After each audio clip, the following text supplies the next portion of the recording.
वर्ग चौथा परिसर अभ्यास पाठ 6 यातील विविधता यामध्ये एक उपक्रम आहे या पाठामध्ये।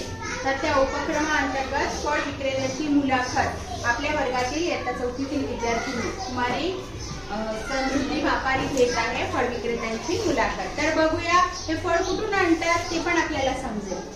तुमचे नाव काय आहे? माझे नाव साची आहे। तुम्ही कोणता व्यवसाय करता? मी फळे विक्रेता हा व्यवसाय करते। तुम्ही संत्री कुठून आणता? नागपूरवरून, द्राक्षे नाशिक आणि सांगलीवरून, केळी आम्ही वसई आणि जळगाववरून आणते। हापूस आंबा मी देवगडवरून आणते। चिक्कू आम्ही घोलवडवरून आणते। कलिंगड आम्ही अलिबागमधून आणते। स्ट्रॉबेरी महाबळेश्वरवरून आणते। तुम्हाला फायदा कोणत्या ऋतूत होतं? उन्हाळ्यामध्ये। आणि तुम्हाला हे सगळे किती रुपयात पडतात? हे मला 520। तुम्ही आम्हाला तुमच्याची इतकी माहिती सांगितली याच्याबद्दल धन्यवाद। खूप छान।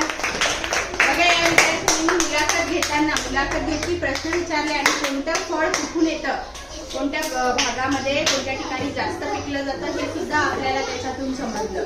ही केळी कुठली प्रसिद्ध आहे? वसई आणि जळगाव येथील। संत्री कुठले आहे? नागपूरचे। द्राक्षे कुठले आहे? नाशिकचे। हे सुद्धा आपल्याला समजलं। चला पुन्हा एकदा टाळ्या वाजवायची।